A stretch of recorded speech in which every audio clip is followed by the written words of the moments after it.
igsoon, no? Basta mulihok tatanan. But we know makumplito dyan ni tanan ato ang AC units. The Lord will bless us.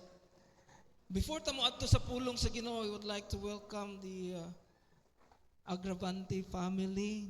They are with us. Palakpakan na to sila. Ilang Daddy Sham, si Mami Jackie, si Kuya Joaquin, o si Ali. No, ito ang soon to be Miss Universe. Piyong-piyong siya. Ulo.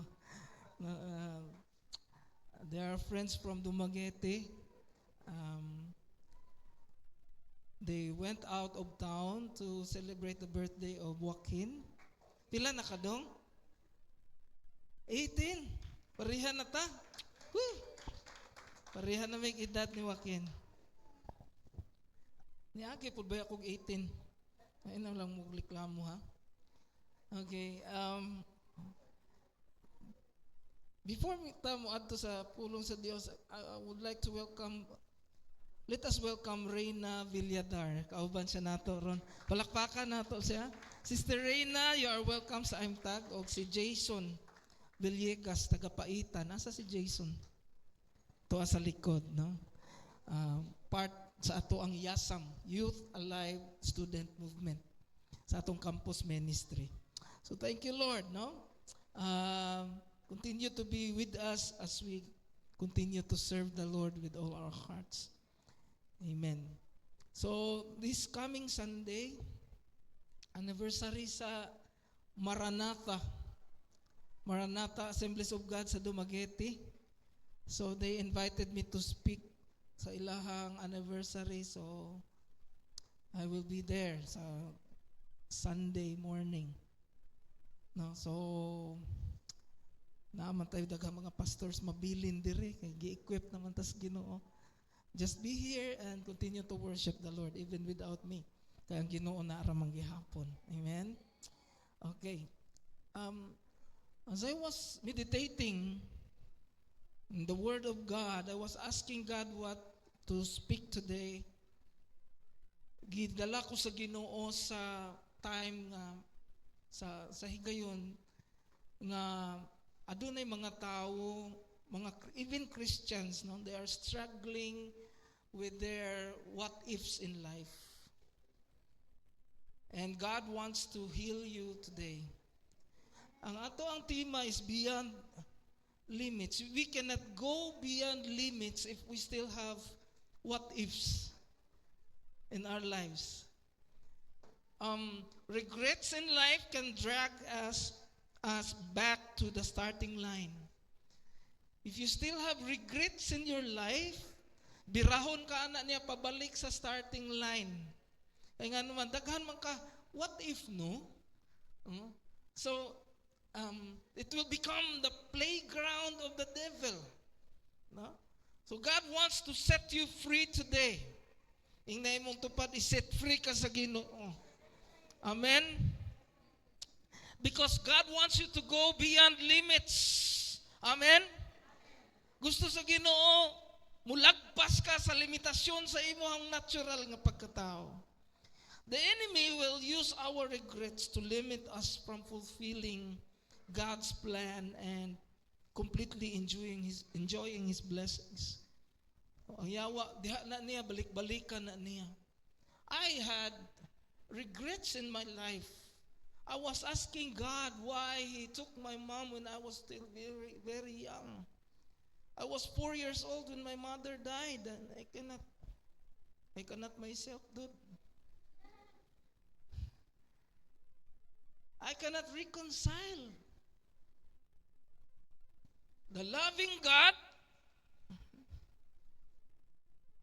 gracious God, the God who wants me to live an abundant life, took my mom when she was 29 years old and I was 4.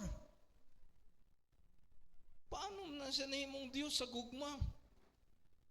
If He wants me to succeed,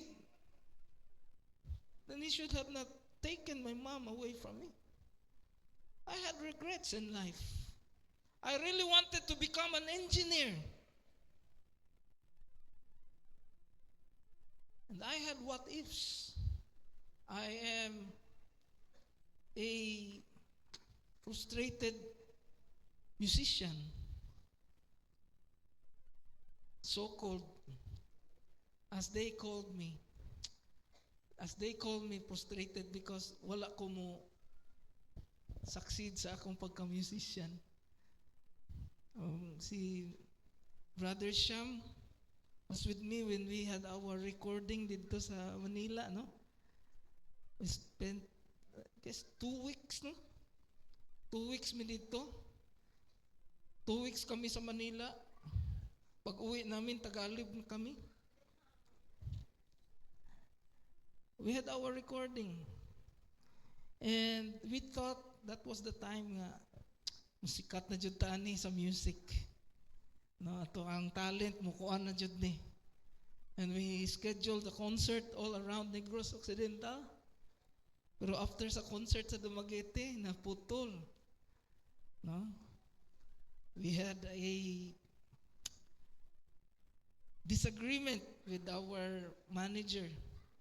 So wala matuloy ang amo ang naging lang frustrated musician, frustrated singer, frustrated lead guitarist. But I think the Lord has dealt with it in my life. Nga, I don't call myself a frustrated musician. I was able to produce good musicians in this church. Walaklakan na ito ang Ginoo. Pabantay mo nindot kay sa Lamanukar. Napasa na ako ang abilidad. Ang gihatag sa Ginoo na ako nga skill, ako nahatag sa ilaha. No?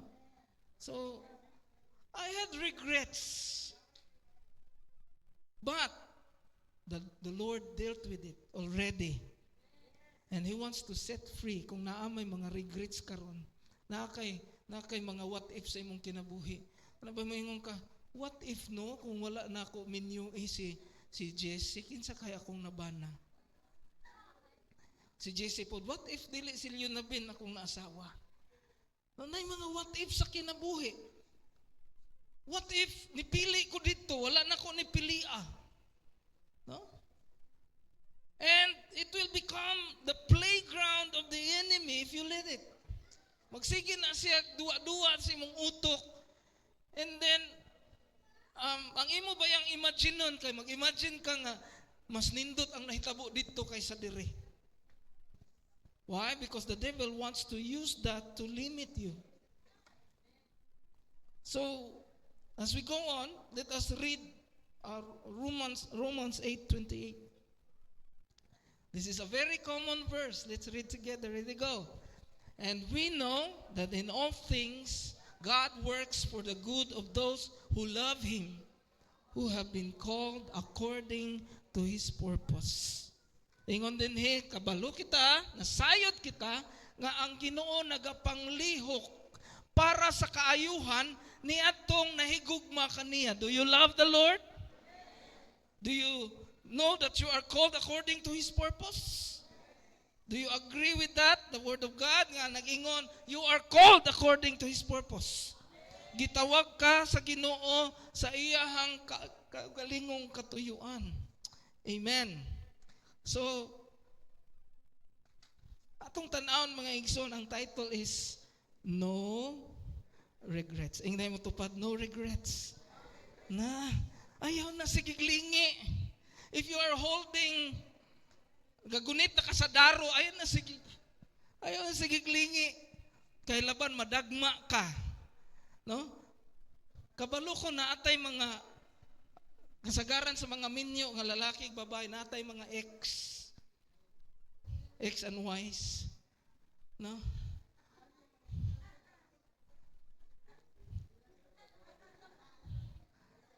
Okay, so may mga X diha. Usahay mo anak ka ba? When you're alone and when you do nothing, you are idle. Anak ka nga. Unsa ka ano kung wala ni nako siya pili or kini akong gipili. And then Maabot dayon nga, siguro mas nindot akong life with that one kaysa this one. Sayang. Mga ana. What if no na-engineer ko? Unsa ka ang akong kinabuhi? What if na full-fledged ko nga musician? Nisikat ko. Unsa ka akong kinabuhi? Daghan ta kayo mga what if sa kinabuhi. And then, duwa-duwaan si sayawa mga igsoon. But the Lord is telling us this morning, in name to pad, no regrets. Now, let's look at the life of Rahab. Next slide, please. Let's look at the life of Rahab, the prostitute. Okay? Trust God's plan.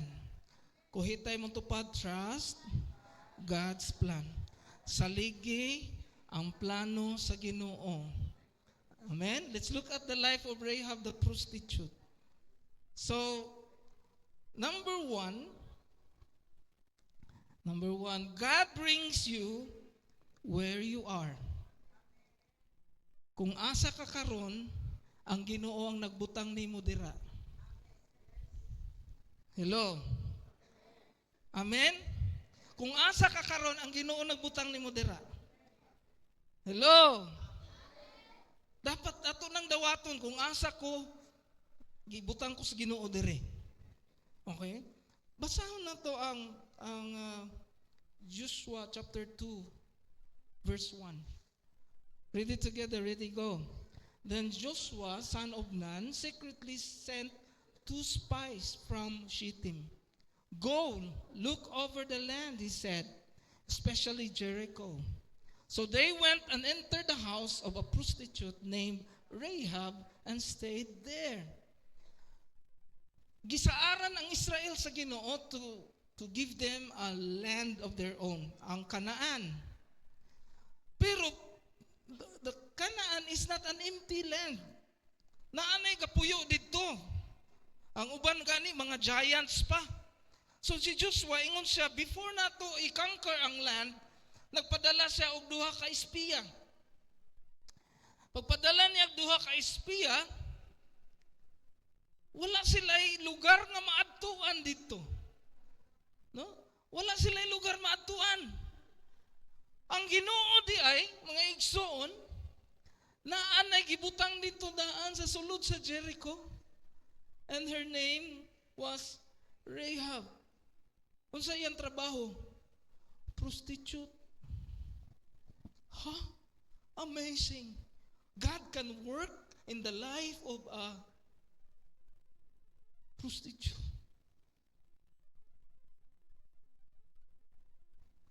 Amazing. Long before the spying out of the land happened, sa wala pa matabo ang pag-espiya sa land, ang Ginoo nag-raise up na daan dito og usa ka prostitute. Gipreparar niya para na ay mukupkup sa mga spies nga gikan sa camp ni Joshua. Imagine that. Tuwa na daan dito ang prostitute. Nganong prostitute ang iyang trabaho? Gitugutan ra buto sa Ginoo nga naman. Dili sila magduda ug naay tawo mosulod, mga lalaki mosulod gawas dito. Nga naman, prostitute man siya. All things work together for good to them that love God. Hallelujah. God provides guidance. God provides a place, and God's providence, guides us to our current place and situation. It is God who puts you where you are. Kung asa man ka karon, hinay mo tupad ang Ginoong nang butang nimo dira.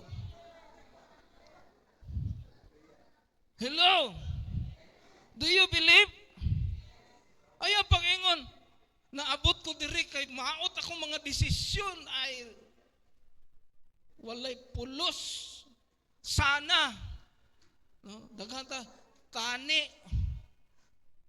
unta, wala to nako buhat ta mga igsoon. God can use your negative situation for His positive purpose. Hello? Kita ninyo? Ang prostitute nga si Rahab, giandam di ay sa Ginoo. Oh, nanay nagdalag sports car, no? I-bless na gyud ni sa Ginoo ning simbahan na ka may sports car diri sa tubangan. Gi-provide ng daan sa Ginoo ang usa ka babae para pag-abot sa duha ka espiya na ay mutabang. Gitaguan niya ang duha ka spies. Pagkabalo sa hari sa Jericho, kay naaman po'y maritis na atong mga panahona, mga igsoon, dali ra mukalat ang balita. Giadto nila si Rahab. Na kuno'y duha ka tao diri nga ni mo. Ay siya, ni ani nangutana raman to, pero pagkakilom-kilom na, nang lakaw raman po sila, paingon dito atong direksyon. Pero iya ang gitaguan dito sa rooftop niya, ang duha ka espiya, nga naman, nagtuo si Rahab sa Dios sa mga Israelites. Pero prostitute siya. Wala mangguroy prostitute nato diri, no? Daghag substitute pero walay prostitute, pero matod pa kuno cute man na gihapon.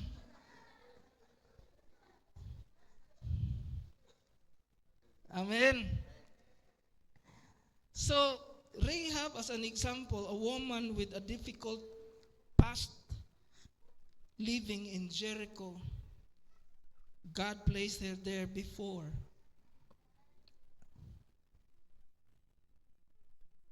Matuman ang iyang plano because He has a purpose. He has a reason.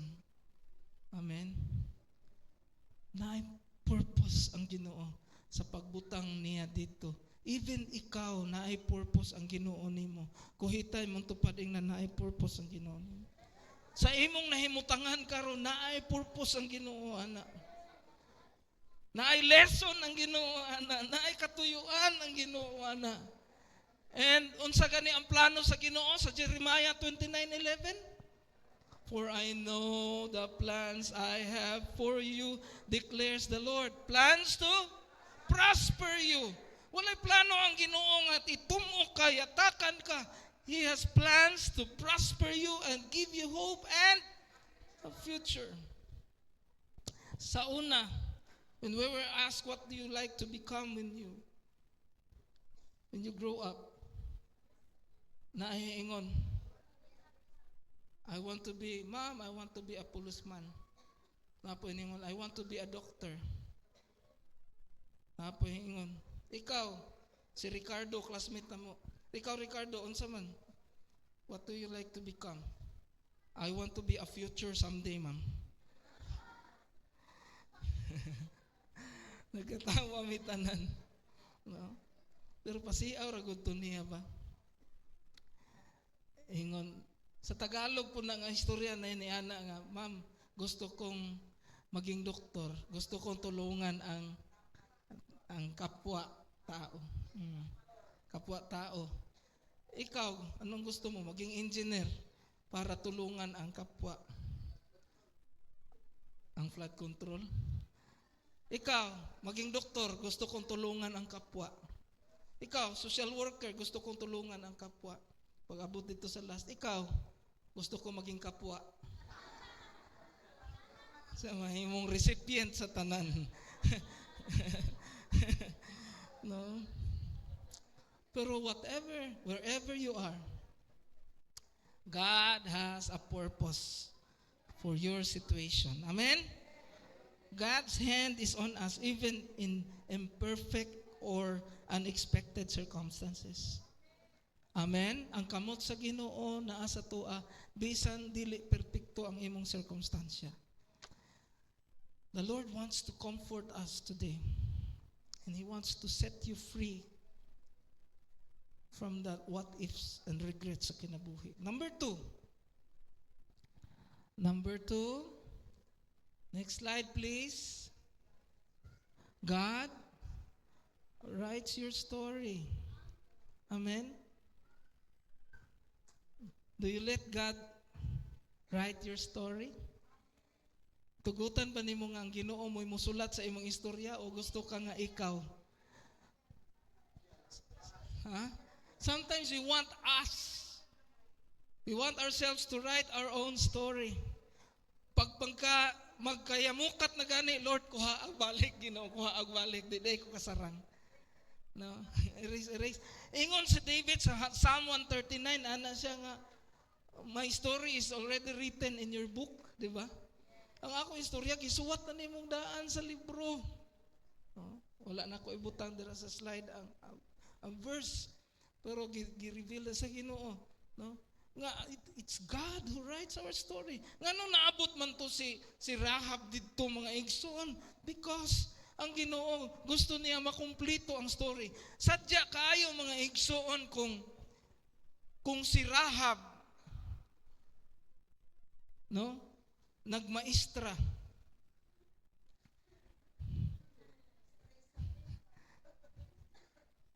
Pag-abot sa espiya,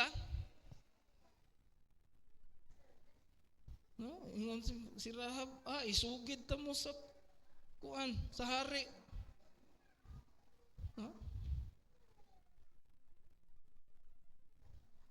If Rahab would have not been a prostitute, lahi guro ang istorya, no?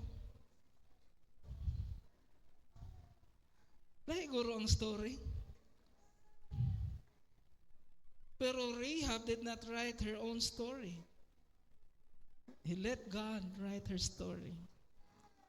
God is sovereign, the sovereign author of our life stories, shaping every detail for a greater purpose. In Joshua chapter 6, verse 17. Basahon na to. Ready, go. The city and all that is in it are to be devoted to the Lord. Only Rahab the prostitute and all who are with her in her house shall be spared because she hid the spies we sent. Sabi, ang tanan nga mga tao sa Jericho except sa panimalay ni Rahab, maura ang mabuhi. Anong word nga devoted to the Lord, ihalad sila sa Ginoo ang ilang mga life, mga matay sila tanan. Pamatyon sila tanan. Si Rahab ra og ang iyahang mga parinti nga naa sa iyang balay ang maluwas kay iyahang gitaguan ang mga espiya nila Joshua. Ang buti pasabot, if you are being used by God for His purpose, He will lengthen your life. Patason sa Ginoo ang kinabuhi atong mga tao nga iyahang napuslan diha sa iyahang katuyuan. Kinsay mo ingog amen. O kuhita imong tupad ing nagusto ka mo taas ang imong kinabuhi. Paggamit sa Ginoo. Amen. My mother, when she was about to enter college, she felt that the Lord called her to the ministry. Pero at that time, siya pa ang nanimba. Kay gidala siya ni Nanay Linda Tingson sa simbahan. Siya pa ang Christian, ang born again Christian sa pamilya. So when he asked for permission to study sa Bible school, kay nabatyagan niya ang Ginoo na tawag niya sa ministry, mahimo siyang pastora, hingan akong lula, no. Ayaw pagpastora, kaya ang pastor o pastora walay nahot. Walay kwarta. Pobre kayo. Walay siguro ang sweldo. Paano nimo mabuhi imong mga anak? So instead, gipakuha siya og kanang commerce, major in accounting. Kaysa una major pa man ang accountancy, wala pa may course jud nga accountancy. My mother was a consistent honor. Gikan sa grade 1 hangtod nag-college. She was equipped by God, prepared by God to handle big responsibilities for him sa iyahang purpose. But because my lola did not permit her to study, wala siya na pastora, naminyo siya sayo sa akong papa, ang akong papa mga igsoon. Mao nagiingon sa kanta ni Mystica nga Maginoo pero medyo bastos. Pagkaminyo nila ni mama, nawala na ang pagkamaginoo, bastos na lay nabilin.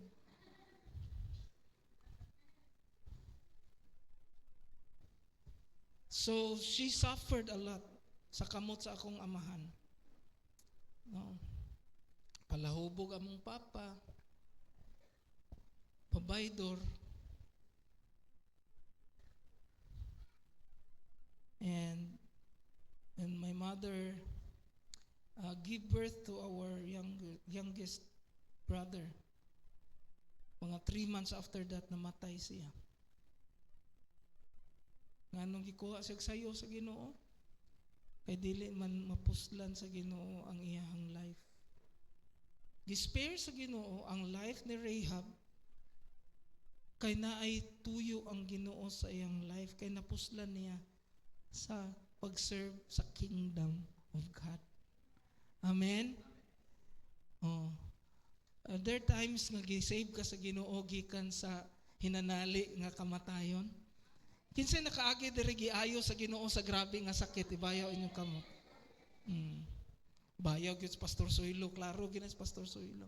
Kabalo mo mga igsoon, nagtinga na siya nis. Tirik na iyang mata, kakita na kuno siya anghel.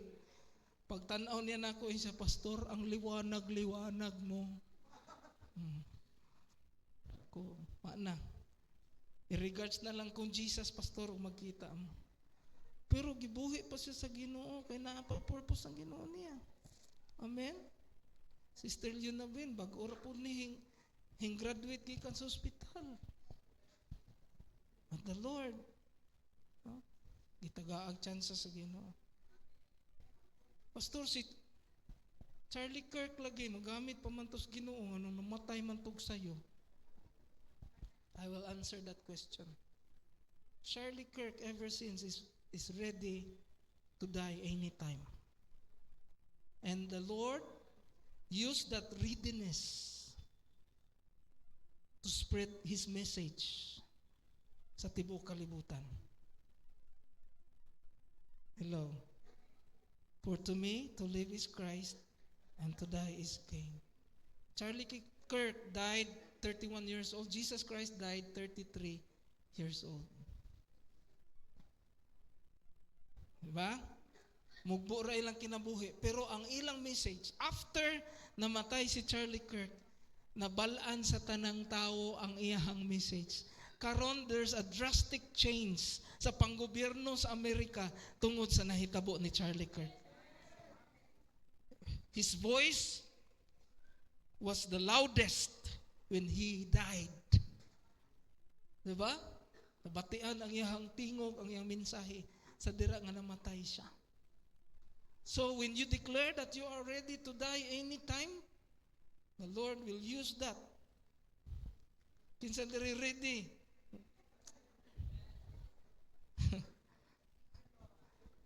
I said, Lord, let me enjoy the blessings that you have given me.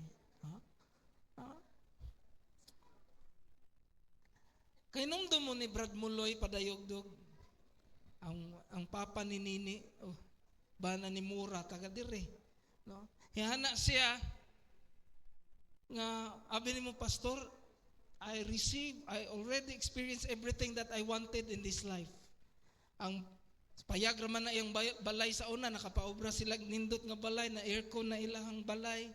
No, ingon siya, I experienced that already, so I'm ready to face the Lord Jesus anytime. Akong giingnan ang Ginoo, Lord, unsa pa may imong gidugayan? Pwede na ko nimong kuhaon. And ambot ang time, nasamad ang kumagko sa iyang tiil. Only the thumb, no, ang two sa iyang tiil. Na, maura to na ingnan nga namatay siya. Ang ubang gani gikuhaan, nag-ulo, buhi paghihapon.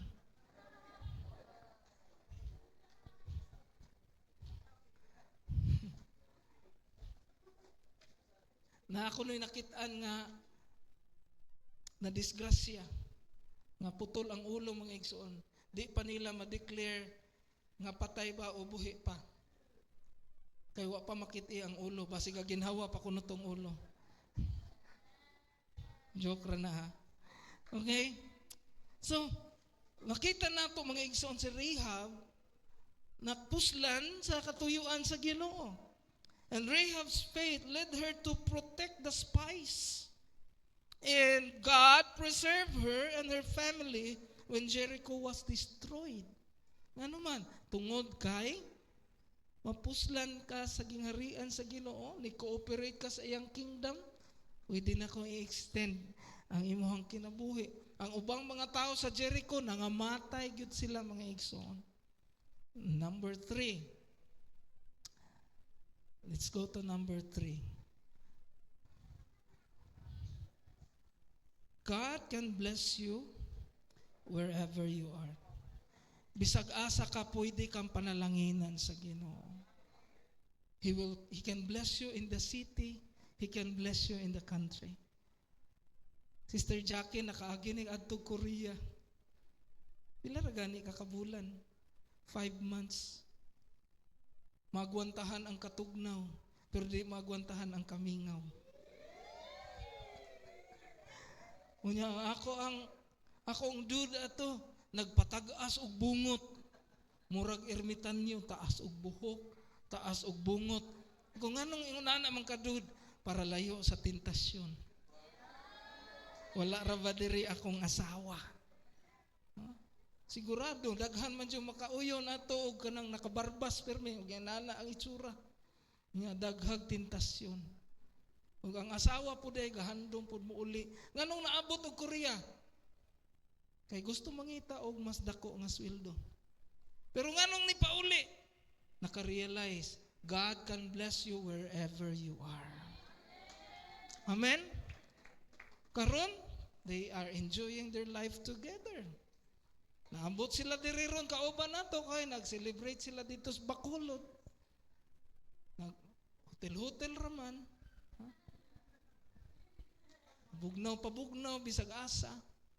They're enjoying their life together. Why? Because they are a proof that God can bless you wherever you are. You don't need to go away. Hello? Amen? The same God nga tuwa sa Saudi, the same God nga naa sa China is the God that we have here in the Philippines. The same God nga naa sa US is the same God that we serve here. Ang problema lang, nga nung gibless og maayo ang US mga igsuon, kay kung mag-pray kuno ta, English.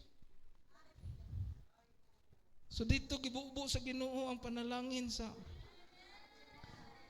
Amerika.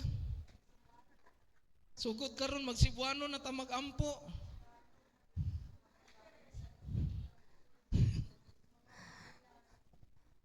Usahay matagbot tagpugong no kay maka-in-English gyud ta. Pero binuang ra na mga igsoon. No?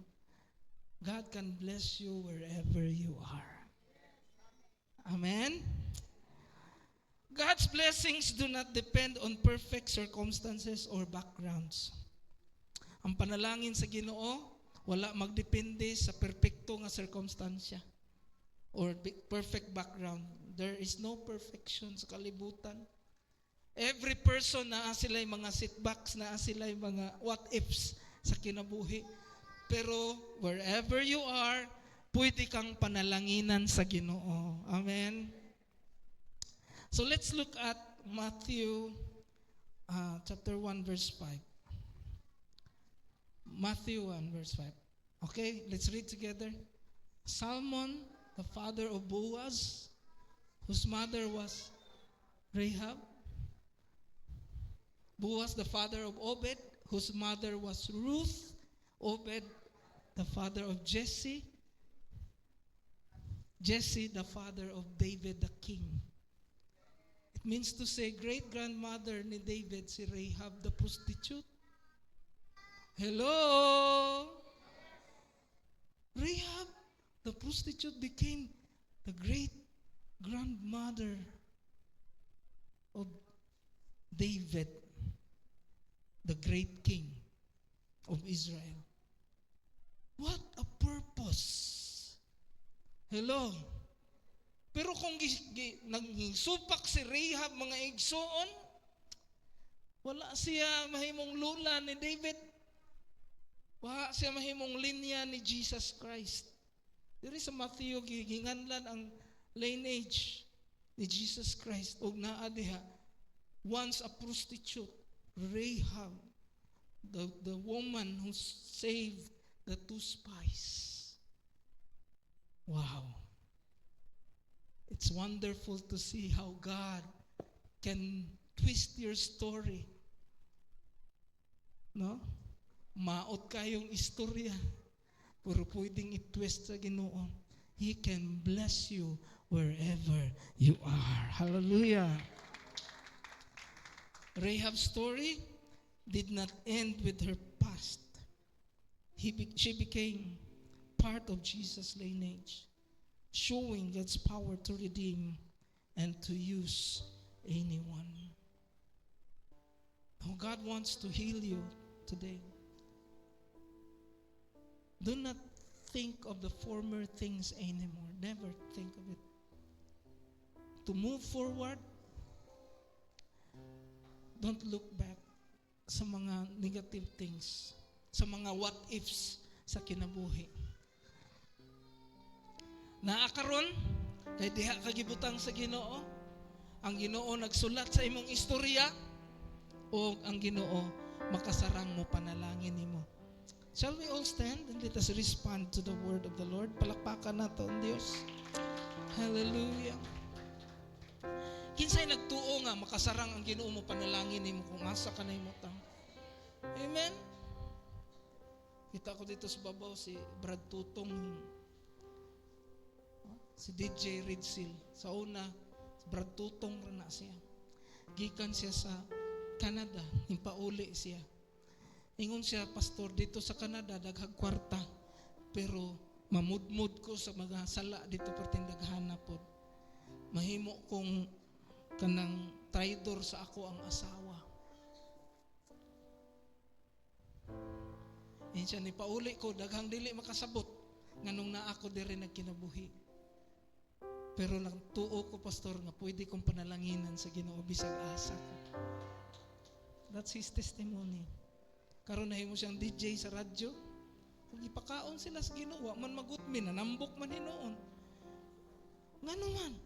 Tungod kay wala dito sa Amerika, wala sa Canada, wala sa Saudi ang imong panalangin.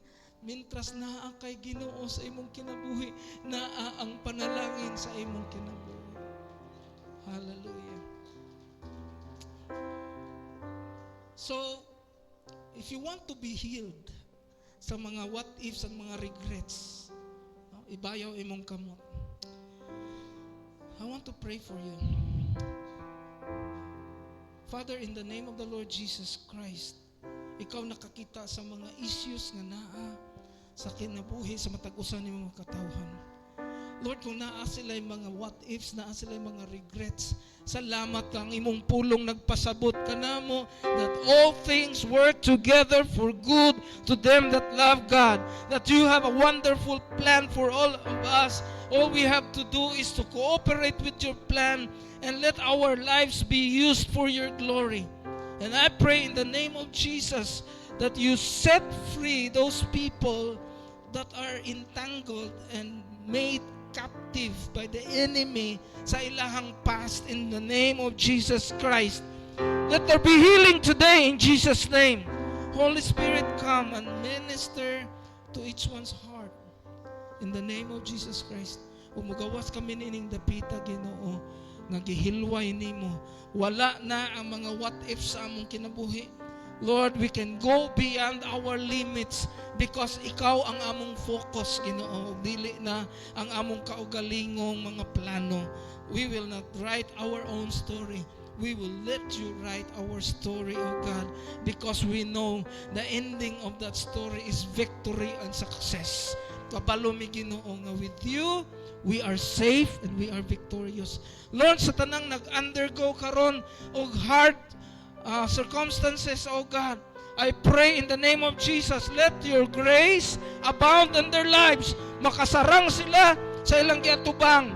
Financial Ginoo nga problema imong suplayan. Emotional nga problema ikaw magalig-on Ginoo. Social or relational nga problem, oh God, ikaw magalig-on. Even physical nga problem, Lord, ikaw mag-aayo. We thank you, oh God. Ang imong gusto alang kanamo is to enjoy that holistic life, that abundant life. You said in your word, the enemy comes to steal, to kill, and to destroy. But I have come that you might have life and that you might have it more abundantly. Let all your people here experience that kind of life, oh God. We give you all the honor and glory for what you have done. And we seal this prayer in Jesus' name. Amen and amen. And may now be seated.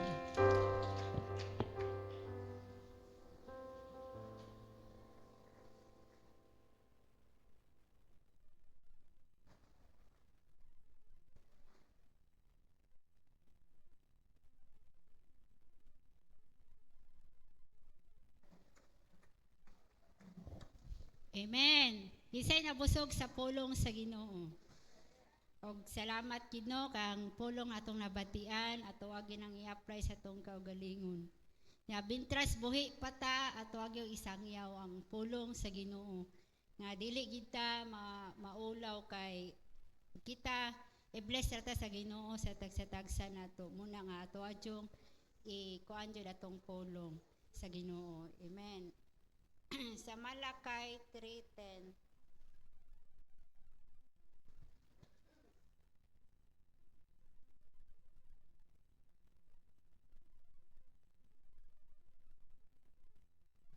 Dad-an ninyo ang tibuok nga ikapulo ngadto sa balay nga tipigan aron adunay kalan-on diha sa akong balay.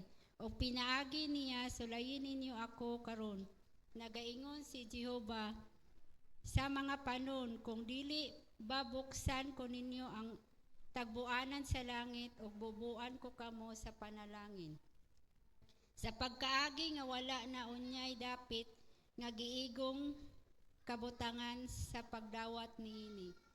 So mo nino nga ang tithes nato no ako ang testimony sa moang pamilya no nya katong pagkatabo sa ni daddy nga sa una dili jud ko kanang muhatag og tithes to so muna nga sukad ato pagka hapit siya makuan kuhaa sa Ginoo mo to nga natuman gid ako nga ko Lord ikaw gid namo Lord magabless Ginoo kay gihatag nako ang tanan kay sa katong panahon na dili jud mi faithful mag tithes so ang Ginoo gisuwayan mi sa Ginoo nga karaw dili ka faithful mag-tithes dalon sa hospital mo na nga ang tanan namong kwarta nahurot kay gihatag man dito sa hospital wala man namo gihatag sa Ginoo mo na nga bilang testimony pod sa kong manghod no nga na siya nga pastor wadyo ko nimo kahatag ron so mo na nga siya mohatag na gid siya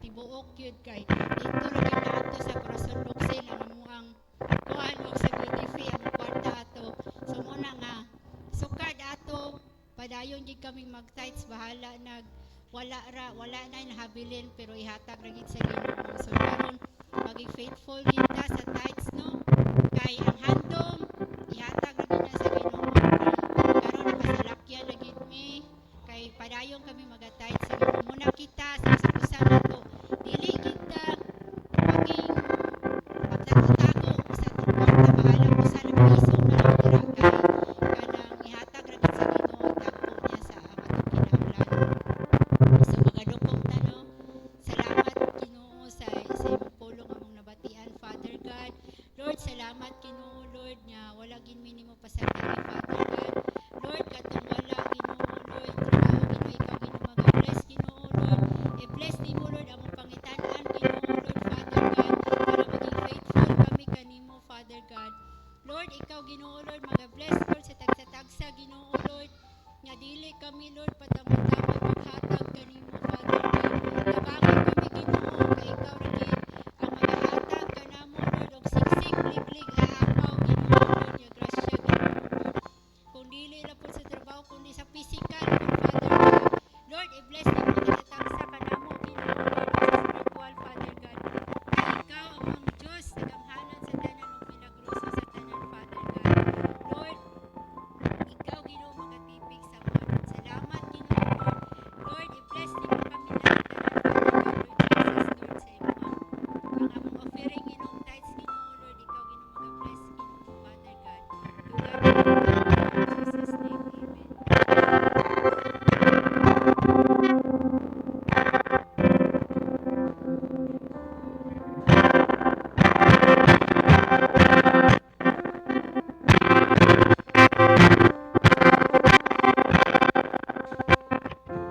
May buntag sa tanan.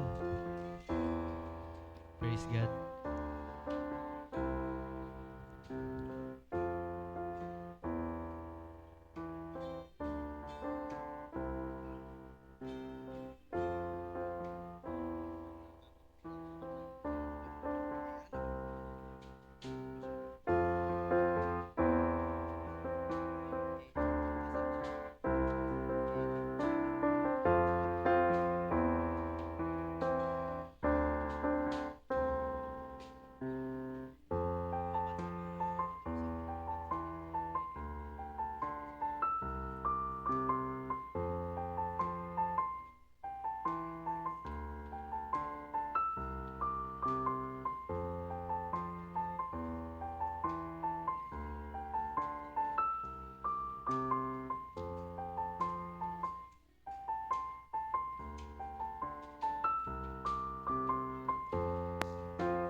Amen.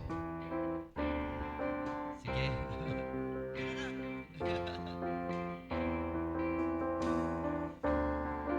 Thank you, Jesus. I would like to introduce this song.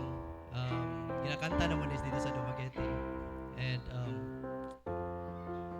the reason why I sing this song, wala pa rin kabalo si Jackie, it's because before, nag-wonder niya siya sa Korea. And then, nakita niya sa iyahang kinabuhi na walay sama diya sa Ginoo. Munang nibalik siya diri. Amen. And I praise God about that.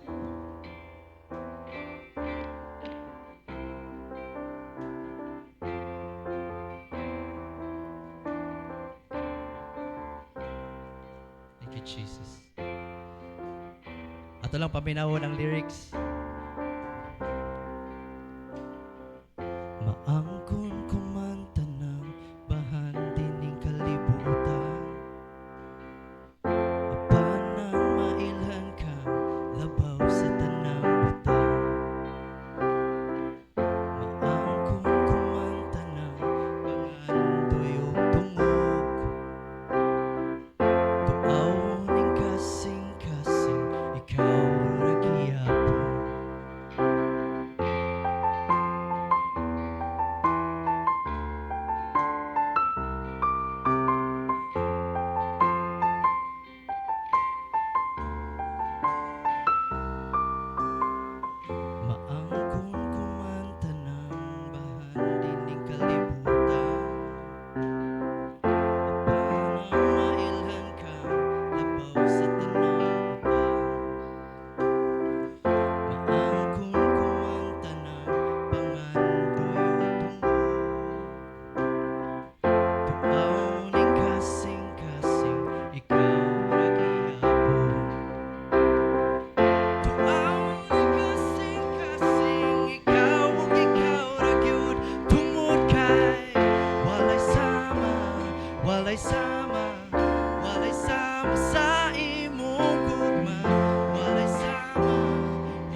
Kalibutan tuyo ko, kadagatan suroyo, apadigyo ka makakita, sama sa iyang gugma. Kalibutan tuyo ko, kadagatan sa lumo, apadigyo ka makakita, sama sa iyang gugma. Kalibutan tuyo ko, kadagatan sa lumo, apadigyo ka makakita, sama sa iyang kalibutan tuyo ko, kadagatan sa lumo, apadigyo ka makakita, sama sa iyong kalibutan. Kalibutan tuyo ko, kadagatan sa lumo, apadigyo ka makakita, sama sa iyang gugma. Tungod kay walay sama, walay sama, walay sama sa imong gugma. Walay sama, walay sama, walay sama sa imong gugma. Walay sama, walay sama, walay sama sa imong gugma. Walay sama, walay sama, walay sama sa imong gugma. Walay sama, walay sama, walay sama sa imong. Walay sama, walay sama, walay sama sa imong gugma. Walay sama, walay sama, walay sama sa imong gugma. Walay sama, walay sama, walay sama.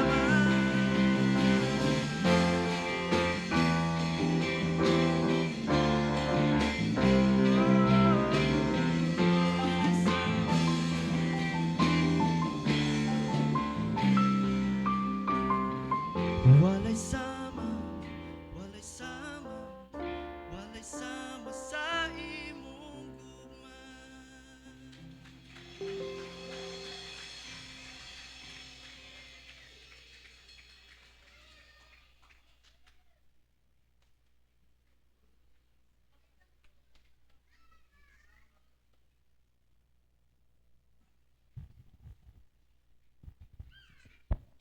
Good morning. Walay sama sa gugma sa Ginoo. Amen. So, God, tungod sa kay way sama ang gugma sa Ginoo, God will bless us wherever we go because bisag asa ta, no, dili mausab ang pagka-faithful sa Dios. He can bless us. He can bless the nothing into something from scratches to pieces. Amen. So, announcement from Men's Department. Naamoy Home Fellowship sa ka Brother Eddie Panonce Residence sa Barangay Alimango. Exactly 3 p.m. So exactly 3 p.m. mo mag-start, diri mo mag-abot sa simbahan kay magkuanay lang mo asa mo makasakay. So and also from Women's North Sectional Fellowship, coming na ato ang Christmas party sa December 6, 2025 ani. Sa wala o makana mo nga wala man mi t-shirt, yes, you can attend. Pwede ra maka-wear o red t-shirt. Ang ato ang balayran is 150 pesos food registration. Ang ato ang caterer ana si Rona Kompanya. Ang venue is tentative kay nalimot ko adto sa Epstem ko. So ako ang giningagawon sa Monday para dili na ta mulayo. Kay since ang sagay is dili na ta pwede dito kay nay na kauna book. So ugma na jud ako adton para sure na nga wala jud mo exemption dili ka attend kay dool na lang kaayo if kaluyan dira sa Epstem ko. So 150 ra mga mama. I will post sa group chat sa registration para sa food.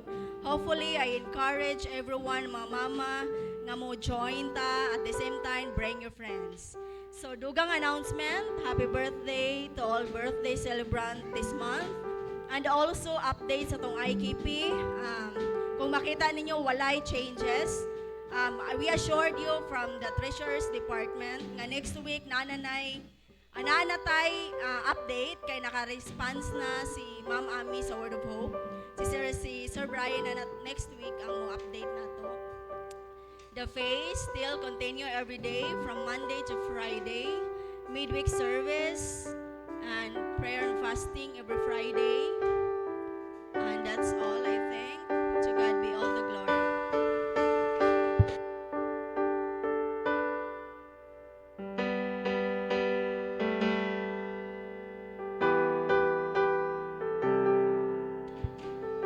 Shall we all stand sa atong pagtapos? Let's sing the doxology. Praise God from whom all blessings flow. Praise Him, all creatures here below. Praise Him above the heavenly host. Praise Father, Son, and Holy Ghost. Amen. The Lord bless you and keep you. The Lord make His face to shine upon you and be gracious to you. The Lord lift up His countenance upon you and give you peace. In Jesus Christ's name, amen and amen. God bless us all. Halong mo sa inyong pagpauli o ang Ginoo magauban ka natong tanan.